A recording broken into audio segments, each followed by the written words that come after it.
What's up? For those who don't know me, I'm Gage Bridges. Today we're going to talk a little bit about finding inspiration for songwriting. Let's get to it. To start, I've been a musician my entire life, basically, but I've been honing my craft and really putting in the work to being a musician, learning multiple instruments, writing music, putting music out for the last 6 or 7 years. My main project for quite a while was Blue Feel, and we released 2 albums actually. One of the coolest things that I was inspired by writing that album was actually on the album cover. You know that movie The Dark Tower? Well, I kind of had that similar idea, and that's in the middle of the album cover. I'll put it up here for you.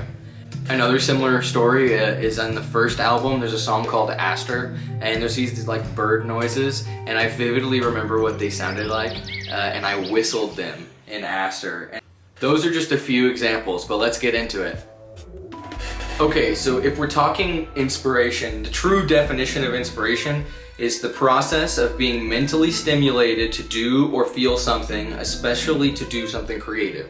I can stand by that, but it's something a little bit different when we're talking about music. Because inspiration in music can be, like I said, nature. It can be a movie or a song, or lots of times, as a musician or as an artist in general, what your output is as a creative or what's original is just a collective of all your inspirations. And that's like a wild thought that technically none of us are fully original, but we are. I mean, of course there's like fully new ideas, like when rock and roll was invented, when, you know, the pentatonic scale was figured out, but you get where I'm going. I found a blog I really liked on this topic. I'll drop it in the description below, but they say that you can be inspired by other artists like we talked about, different genres. I like that. Going to shows, like that's a big one. Like think about it, Led Zeppelin and Black Sabbath grew up, or like their band was forming in the same area, and they were inspired by each other. Bob Dylan and the Beatles, that wasn't in their beginnings, but like they were inspired by each other because they went to each other's shows and heard each other's music. There's a huge chance to learn from your peers and be inspired by your peers. Traveling, of course. Yeah, different places with different styles of music. I would love to travel to a couple foreign countries and just learn, whether that be like the native music before or just what their music is now. That would really inspire what I'm doing if I was impacted by that place I traveled to. Nature, oh my gosh, when my mind needs to be cleared. We'll talk about like mental block in a minute, but when my mind needs to be cleared, nature is so inspiring. Like I said in the song before, in Aster, the birds made me want to write a song. You can be at the lake or the beach, and that could totally inspire an entire song, an entire mood. Random sounds, I like that. I've been seeing a lot of TikToks and Instagram Reels and such on people just like hearing random noises or like your ringtone and making an entire beat or song off of it. You could totally be inspired by random sounds. Whether it be from social media or just like your family and friends, or show your your friend at school your song, or even somebody you think might be skeptical about your kind of music or what you're making. Feedback can totally inspire you and change what your song was and what it could be. I totally believe in just like giving it out there and get all the feedback you can. You don't have to take everything to heart, just get all the feedback you can. Another huge one that's really the hard-hitting key inspiration that I haven't got to yet is like emotional things, like a breakup happening or something that really has been bothering you your whole life, and you can get it out with music. Some of the most famous artists, like think of Taylor Swift, her entire career is breakup music. Really, emotion is what hits people. If you can do a beginning, middle, and end, that is what I'm trying to do every time I write a song. I want a beginning that feels okay, and then a conflict and a resolution. That's what really hits home with people, and you can change someone. So like emotionally, you can make it memorable if it's emotional. Truly, if you can write your feelings and emotional, where you start feeling a little cringy about showing somebody, that's the gold. That's what people want right there. I did want to share an example in my music of something I was inspired by. I have a new song coming out soon, Get It Together. And it comes from a place of anger and high energy, from people telling me I can't have a music career and be successful. When my family would criticize my long hair, how our food in the US is literally manufactured to hurt us. Sorry, I'm not going to get too political because that's like professional suicide and I'm just starting out here.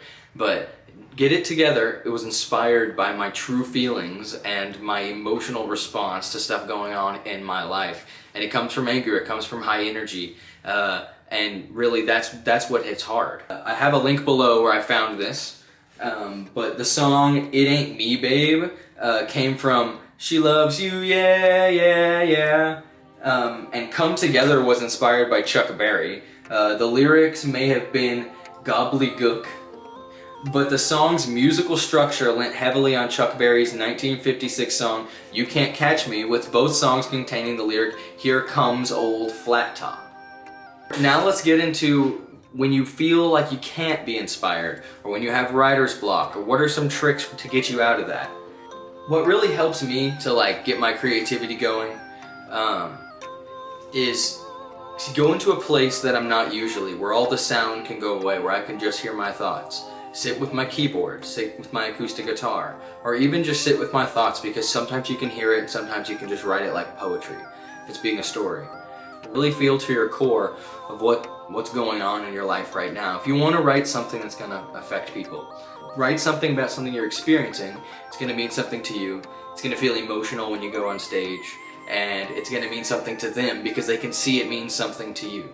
So one big thing is just clear your mind and write what's like hard hitting in your, like what you could go to your friend and rant about right now. Write your song about that. Just brainstorming. Like if you just can't think of something on the spot, just start brain dumping. What I like to do is I'll get my notebook out and I'll just start writing down everything on my mind, even if it's just complete nonsense. And you can start piecing it together, and naturally as a writer you can start making it like lyrics. But truly, just brain dump and then cut out the rest. Don't be so caught up in what's perfect. There's a reason I haven't been able to release music for 2 years. I've been caught up in, is it perfect? There's no fucking perfect. It will never be perfect. Everything can always be better. So really just brain dump, get everything out, and then cut back. You are a good judge of what you're putting out. You're a good judge of your own thoughts. So just cut back after you've already brain dumped, and that's a huge way to help yourself. And jamming with people. Always collab and jam with other people, even if you're not trying to write something. It's going to influence and it's going to inspire the way you sound. Really, truly, it makes a difference. Jam with other musicians. I know some of us creators just sit here at home and we just do our thing. Some of us musicians, some of us Instagram musicians just will sit here and just play with ourselves. Go form a little band. Go jam with some people. It changes everything, I promise. Another big one that helps me, and like some people don't think about it, is if you have an iPhone, it's voice memos. I bet there's something on Android and Google and whatever. But just every time you have an idea, whether it be, even when you're not around an instrument, I can probably find 5 to 10, I'll try and put them in there, different voice recordings that I'm imagining as instruments, but I'm not around one, and I'll just be like, you know what I'm saying? Like, they're always save your ideas, because they can become whole songs later. You can always expound on an idea, but sometimes you're sitting there, you're like, I don't know what to work with. Well, you have 40 of them in your phone, because you did it all day. Creativity comes at the weirdest times, so save it. The little pieces of gold. Thanks for hanging out with me. I'm gonna end this video, but in conclusion, we talked about what inspiration means and what it means in the context of songwriting. We talked about how you can get it from various sources, like personal experience or nature, or from songs, or from, a breakup, or whatever that may be. We talked about how you can be inspired by your peers, and how Bob Dylan and the Beatles were inspired by each other, and Black Sabbath and the Led Zeppelin were inspired by each other. That's huge. You can go to a show and have that same experience. We talked about you should save every piece of creativity, and we talked about how you can find it whenever you're not feeling it, and how you can go out of your way to, when you're not feeling creative, don't force yourself. But you can go out and you can get some juice, you can charge up. That's how I like to say.